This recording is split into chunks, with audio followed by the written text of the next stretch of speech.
Welcome to the Savvy Giving Gal podcast. I'm your host, Melissa Turilli-Smith, and today we're chatting with Lisa Henderson. Lisa is the founder of Set to Thrive, a Contra Costa-based nonprofit that provides new essential items to children experiencing foster care and homelessness in the form of a Thrive bag. Since its beginning in August of 2021, Set to Thrive has provided over 2,000 Thrive bags for foster youth in Contra Costa and Alameda counties. Lisa, welcome to the podcast. Thank you for having me. I'm really excited to be here. I'm so excited you're here too. Thank you so much for being here. You have some exciting news, right? Yes. Yesterday, you turned 3 years old. We did. We're super excited. So how do you feel about that? It's gone by really quickly, actually. The impact we have made is just amazing to me and our board and our partners. We have actually provided now, because in the last week we have actually passed out over 600 backpacks. Wow! In 1 week?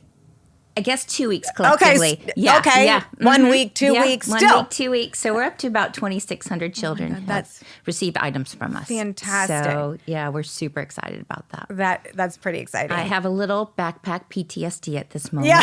But we're doing great. It's a lot of backpacks. So why don't you start by sharing what inspired you then to create this organization 3 years ago? As you know, my 4 kids grew up, and I knew it was my time to give back. I've always done volunteering with other organizations that involve children, and I've learned a lot over the years about foster care. Mm-hmm. So I did understand that when a child is removed from their home, it's very traumatic. Mm-hmm. There's not a lot of time. They're given a bag. If they don't have one, they're given a garbage bag, and they fill it with what they want to bring. In that time, it's very stressful. So they don't always grab the right things. Mm-hmm. And I found out a lot of times they do not have like the basics, like shoes or socks or underwear, T-shirts. So I kind of got together with my family and I said, okay, I'm going to do this. And I've never worked in the nonprofit sector. Okay. So we literally jumped in. And they were like, let's do this. So luckily I had great support. We started it. It was a little challenging in the beginning. Mm-hmm. I actually received a lot of feedback that, you know what, you're not going to get in with social services. Oh. And once we did, we really just kind of took off. So I'm continually learning. I'm meeting with other CEOs. I'm trying to learn as much as I can, what to do, what not to do. And so far, it's going pretty well. We're busy. Yeah, I can see that with 600 backpacks in the last 2 weeks. Can you walk me through the early stages of setting up Set to Thrive? Yes, of course. We have to file for a 501c3, and I had help with that. So that was extremely helpful. I didn't have a space. So we really kind of started in my home, in the garage, in closets. We launched a website. We kind of put together the information that we wanted to put out there. We had to get donations, and we really just kind of jumped in, really not knowing what we were doing and figuring out as we go along. Do you think that your inspiration of these foster kids, or really wanting to help these foster kids, kind of gave you the inspiration to just jump in and get a 501c3 and do a website? Like, because most people would just go and volunteer at a place that helps foster kids. Yes, they would. No, you know what? I knew I really wanted to do more. I knew this was my time. I had the time to dedicate myself to do this. I honestly didn't know what the impact was going to be. I figured, what I've learned, I'm like, kids do not get these resources. We are kind of like the gap. There are clothing closets out there. There are other nonprofits that do something similar. We actually do custom bags for children. So we set up a website with an order form. We reached out to social services. They go on, they do a complete custom bag, even with special requests, and we deliver it directly to the social service person. We try to do that within a couple days. because, kids need clothes to go to school. We envision a community where kids have the necessities they need to thrive in school, life, and their community.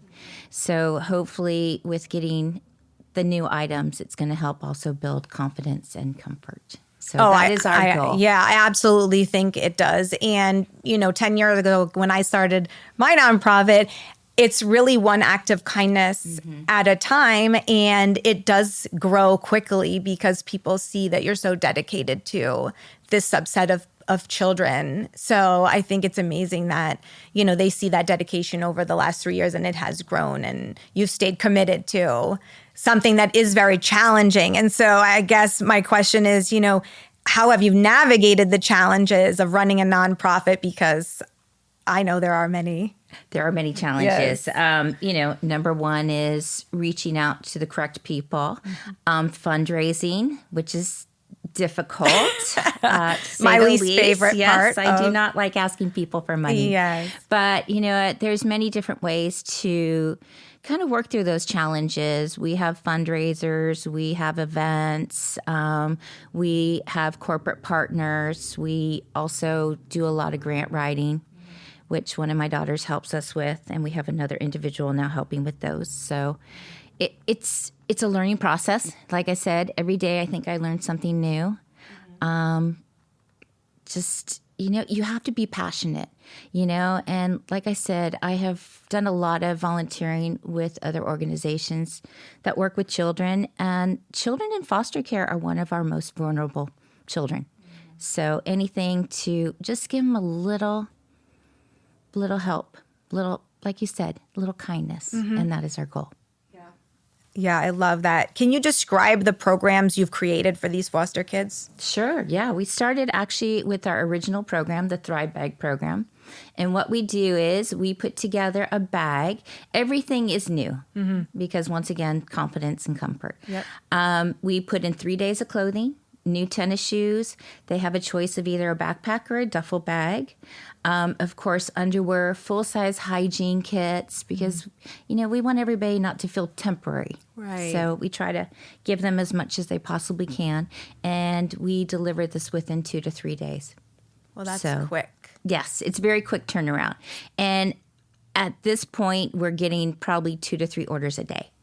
Wow. Now, is it just you, or you have a team, or I have a team. Are you tired? Now. Yeah, okay. Yeah. I have a team. But in the beginning, it really was me packing the bags and delivering the bags. So in the last 2.5 years, we really have built a great team. Yeah. So I don't have to do everything. Well, that's good. What surprised you about this journey that you're on for these foster kids? I was surprised by the numbers. Yeah. So we work in Alameda County and Contra Costa. In those two areas, there are over 2,400 children that are experiencing foster care. Wow. And as we've grown, we've also brought in another program, and it's our student bag program. And we partner with school districts in those two counties. Mm-hmm. And in just those two counties, there's over 5,500 children that are experiencing homelessness. So that's why we brought in the student bag program. We work directly with the school districts, and that way we could provide for children experiencing foster care and children experiencing homelessness. They, too, put in custom orders. Everything is curated by the school districts of what their needs are. And we work with one of the school districts in Contra Costa that has over 700 children experiencing foster care, newcomer, or homelessness. So we get a lot of orders from there. And in Alameda, we're working with another school district that has over 300 children experiencing the same issues. So, that was our way of reaching more children. Yeah. And that program, I believe, we launched that last July, not this last July, July of 2023. And by August 2023, we have already passed out, I believe, 1,300 of the student bags. It's so interesting because I've been in the sector of nonprofits, and it never ceases to amaze me, the need. And I always don't know why I'm always so surprised when I hear these numbers and I'm talking to amazing nonprofit founders like you.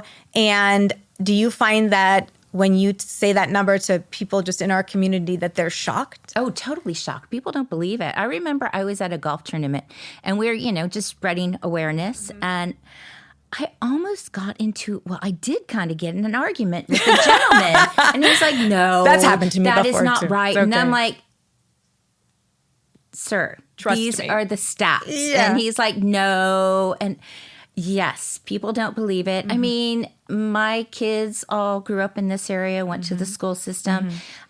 Honestly, when they were younger, I didn't see it. So I think it's something you have to really look for in certain areas.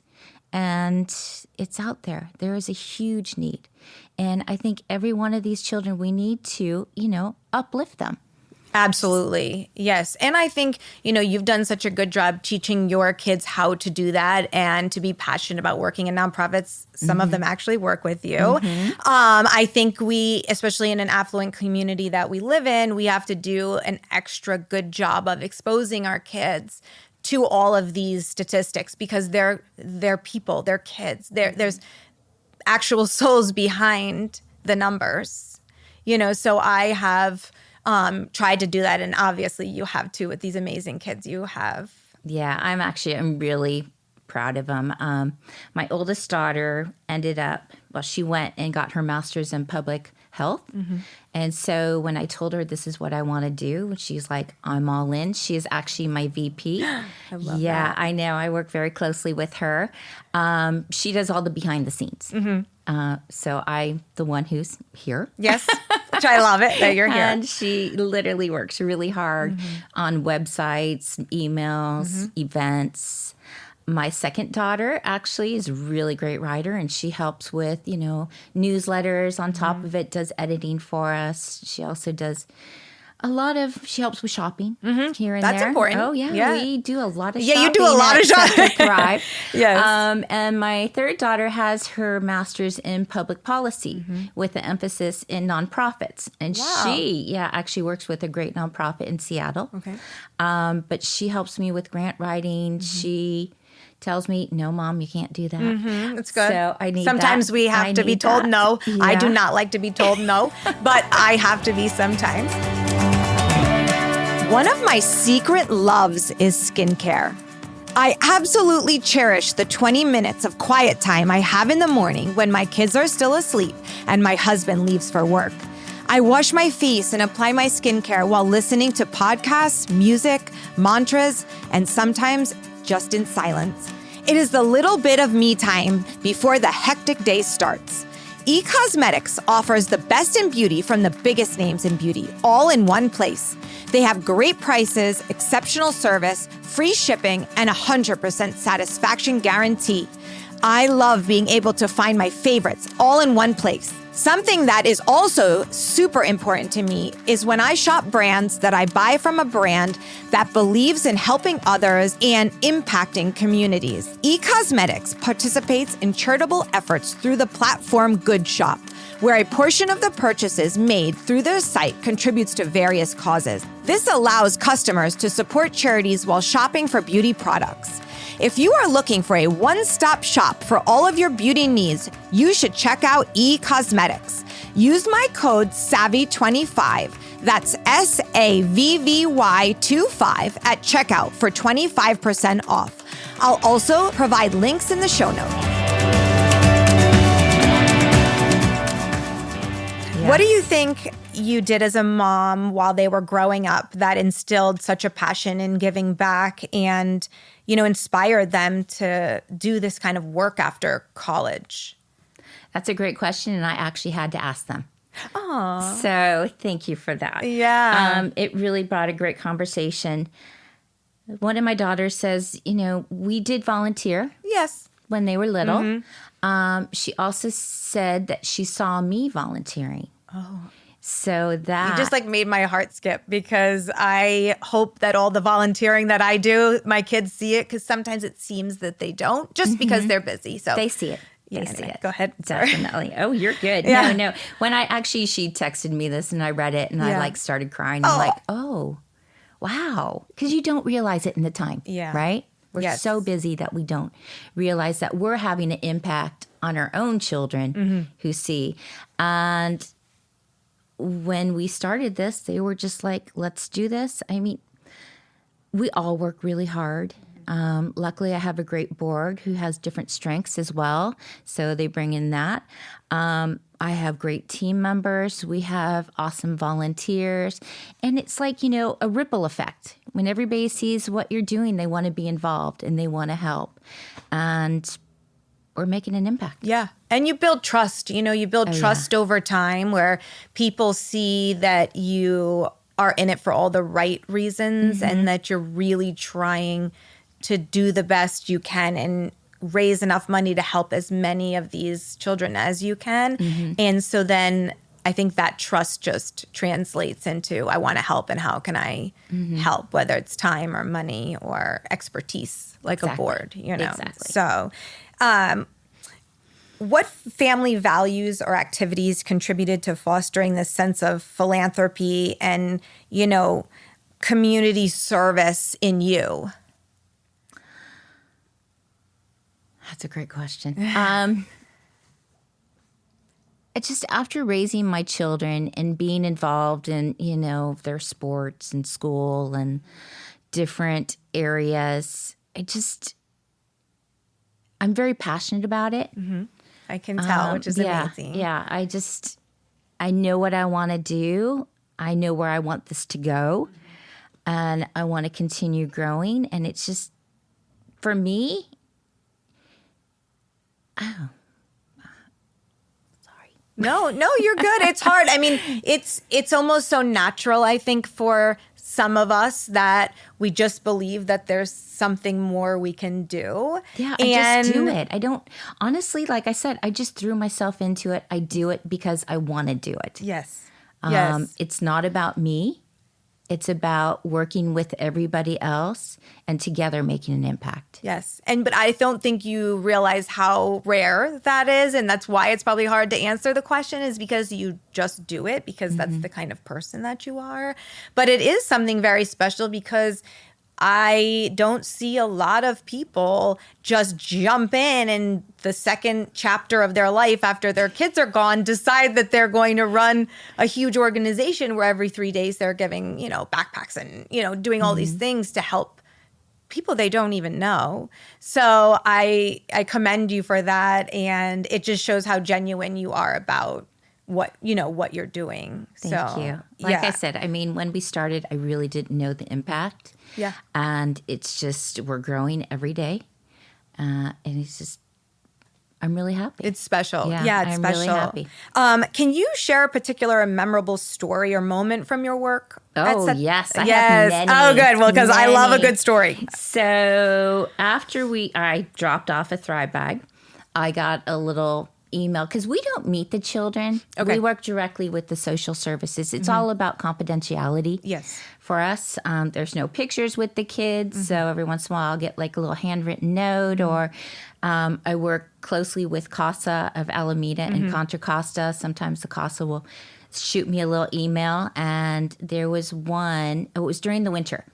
And actually we were working with the school district and we gave away a lot of winter jackets. Okay. So it was during the holidays and they said, hey, can you give us, 75 winter jackets? And I'm like, yeah, sure, we can do this. So I got a note saying that there was this one child who, once he got his jacket, he didn't want to take it off because he's never had anything new. So they're like, it's warm out. He's in the classroom and he won't take off the jacket because he was so proud of the jacket. I mean, I think I would have been like Yeah. like just. So it's, we hear things like that. We get orders for children with special needs. So literally a child can't tie shoes. We will go out and buy the Velcro shoes. Right. And we hear, he's excited about it. But it is about bringing confidence. And that is our goal. Like I said, I get orders all the time that child has no shoes. Again, I know it is out there because I see it all the time when I'm working in the nonprofit space, but it boggles my mind that we can live in such an affluent community and somebody doesn't have shoes that lives 20 minutes from us. Yeah. And I think that makes me mad in a way. I mean, it makes me sad, but then it makes me mad because we all could be just doing a little bit more. And it doesn't have to be with your organization or mine, but there are many ways that we can, maybe make this problem as you are, but even become less. So it's not 700 kids, it's 7 or 0 would be lovely. Definitely. I mean, there's the Maslow's hierarchy of needs. So this is what a person needs to function, right? And then get a job, go to school. And, of course, it's air, it's food, it's shelter, and it's clothing. So what we're doing is really supplying the clothing. To make, they have to have clothing to go to school. And I've been told that by one of our school districts, it's like they just have one pair of pants. And a lot of times these kids don't have real clean clothes for a while. It just all depends on the circumstance. I mean, some are great and they have everything they need, but there are those few that are living out of a car or... Right. So that's why we always put together 3 days of clothing as well. And I bet it does bring so much confidence and joy. And, if we think about our own kids, or I think about mine because they're in the schools still, they're not out of school yet. It matters to them how they look, even if they're the most genuine child or the most, down to earth child. These are the times in these kids' lives where all of that really matters. And so they're already quote unquote different if they're homeless or they're in a foster care, but now they don't have clothes. And so I think that is a huge part that we don't necessarily think about on a day-to-day basis, but that is necessary. It is. It's very necessary, right? And with our older kiddos, because we serve anywhere from newborn to 19. Oh. Yes, a lot of different sizes. We always provide for the kids, middle school, high school. I try to bring in a brand that they would be proud of. So it could be, a Nike, it could be Adidas, something like a hoodie or shoes that they're going to want to wear and won't label them. So, I mean, I love that too, because you're being so thoughtful about what you provide in the bag and you're not just doing the cheapest thing. And I know how hard it is to fundraise for nonprofits as well. So, you're really being thoughtful about having enough so that you can give them what they deserve to have. Definitely. So I think that's huge. How do you balance the role of a mother and a nonprofit leader? Well, like I said, my kids are older, so it's a little easier. Thank goodness. Yeah. Yeah, it's right now, I mean, I'm always their mom. I talk to them every single day. 2 live away and 2 are here. So I really make the most of my family time. We always try to, whether it's go away for a weekend or a vacation or fly them here just so we spend time together.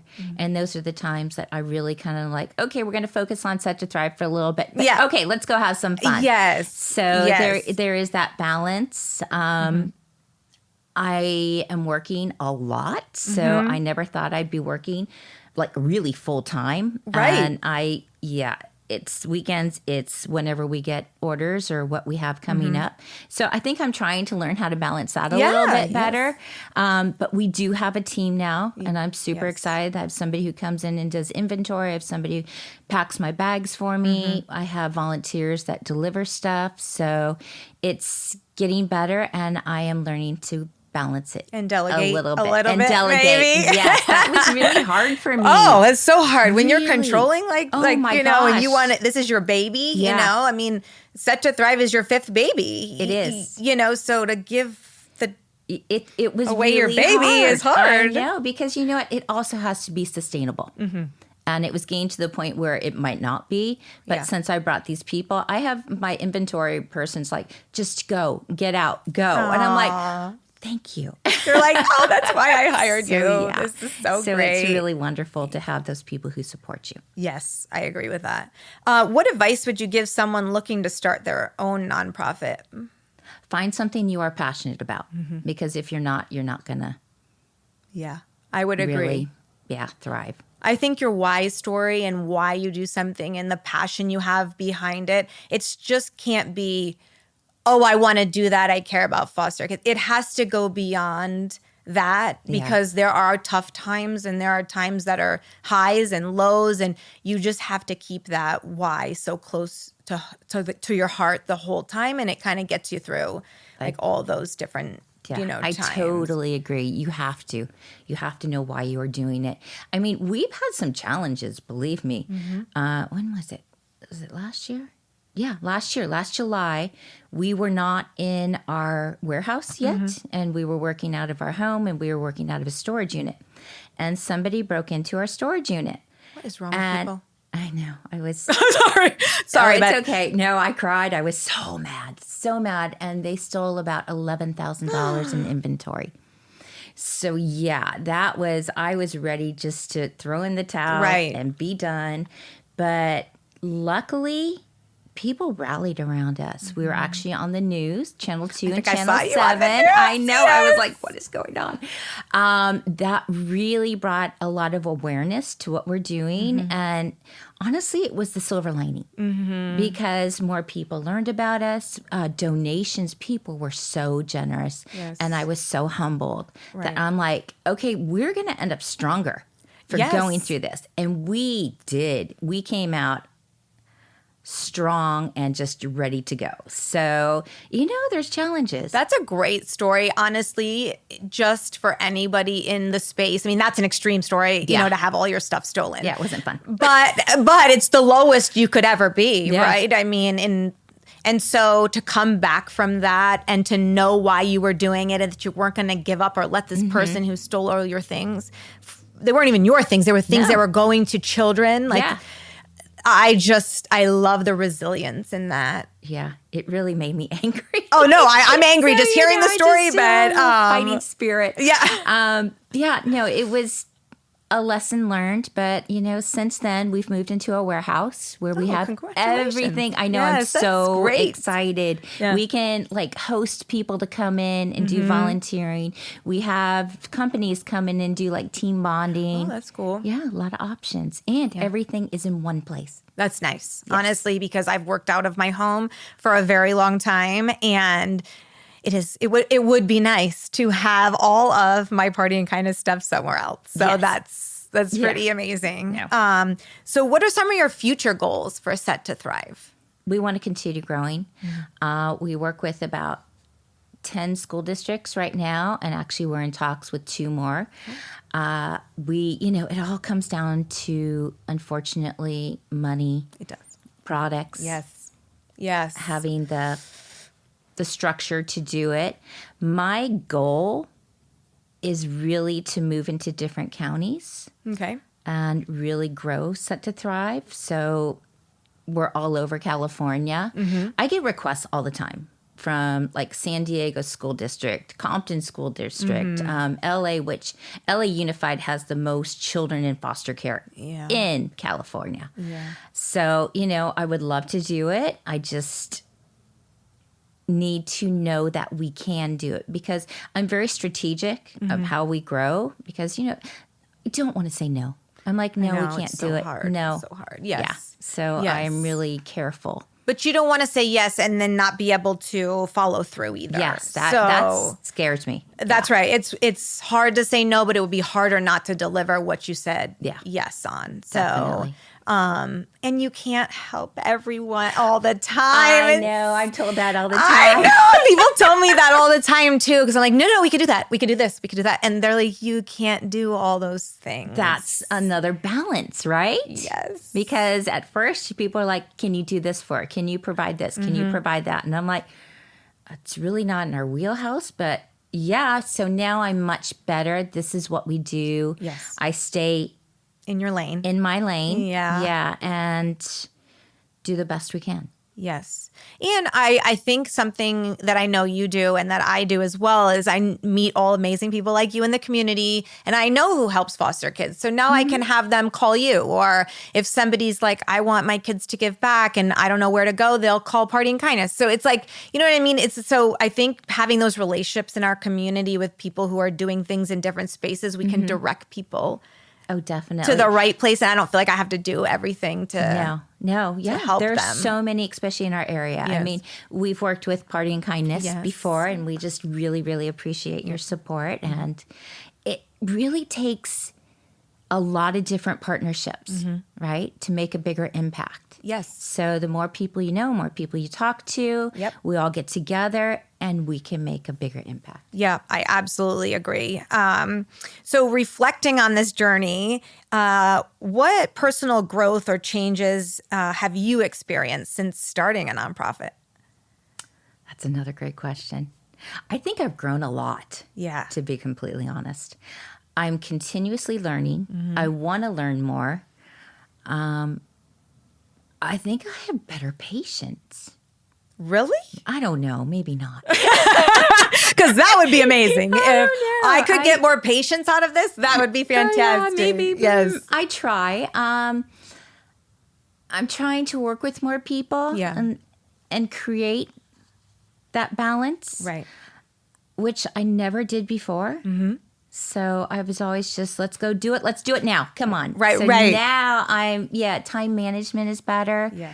I just really love to learn and I love to talk to people. Yes. And just, there's so many different ways we could make an impact together. Absolutely. And if you're willing to learn anything, I feel like in this space, if anyone is looking to start a nonprofit, if you're willing to learn and to be humbled by all the things that nonprofits are, and they're all the forums and all the everything for your goal and your why and the people you want to help, then you should do it, because it is a continuously a learning process, you know, and everything changes all the time. Yeah. I mean, the financing, what you can spend and what you have to have at the end of the year. And it's just,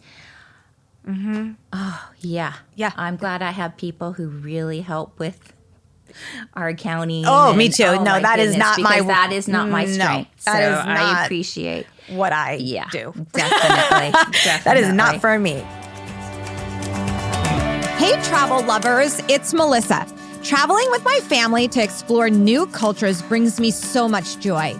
And all business class travel can make it even better with their top-notch personalized service. Use promo code SAVVY, that's SAVVY, to get complimentary Black Car Airport transfers. All business class travel makes it easy to focus on what really matters, cherished memories. Visit allbusinessclass.com and start planning your next incredible journey. I really feel like what you do truly embodies what this podcast is all about. The power of people's generosity, helping others, and spreading all of your amazing positivity. In all of my conversations on the podcast, I ask these 3 questions to all my guests. So here we go. What does it mean to you to be a community change maker? You know, before I started Set to Thrive, I never even thought myself in that way. And now, Really? No, I was a mom of 4 kids. I mean, I've done things. Yes. Don't minimize. You know, I did a lot. Yeah. It's really hard. Yeah. I am really proud Yeah. of the way that we have grown. I'm super excited to have all the support of our donors, our partners, our volunteers. I think it's, like I said, not just me. It really takes a team. And I'm excited to see what our future is. I'm excited too. I'm really excited. How do you envision the ripple effect of kindness manifesting in the community that you've built? A little kindness goes a long way. I do believe that. Yes. And I believe everybody needs to treat everybody as equals. I just think, if we're kind, then it it grows. Keeps growing. Yes. Definitely. Yes. I love that. And then based on your inspiring journey, can you suggest one small act of kindness that our listeners can incorporate into their daily lives? Respect. Oh, I love that one. Yeah. Everybody needs to have respect each other. Yes. Be kind. And just give a little bit more. Oh, and that one too. I love that. Just everybody give a little bit more. I try to instill that in my kids too. Just give a little bit more, just a little bit more. Yeah. Just do a little bit more for others. And so I love that. Can you share where our listeners can find you and how they can get involved in Set to Thrive? Yes, of course. You can go to our website, set2thrive.org. We're also on social media, Set to Thrive CA for Instagram, Set to Thrive on Facebook, and either Lisa Henderson or Set to Thrive on LinkedIn. Oh, and LinkedIn too. So we have it all. Okay, now they know where to find you. We have it all. I'm so grateful that you spent time talking to me today and sharing your story with our listeners.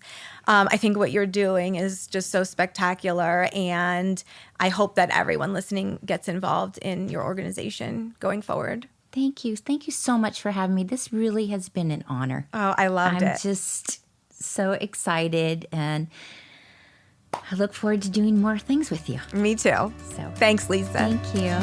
Coming to fill up my cup. Thank you for listening to the show. I hope it sparks a desire in you to dedicate even a small slice of your life to uplifting others. Don't forget to subscribe wherever you listen to your podcasts. Follow me on Instagram at SavvyGivingGal. You can also visit my website at SavvyGivingGal.com. Let's spread positivity together.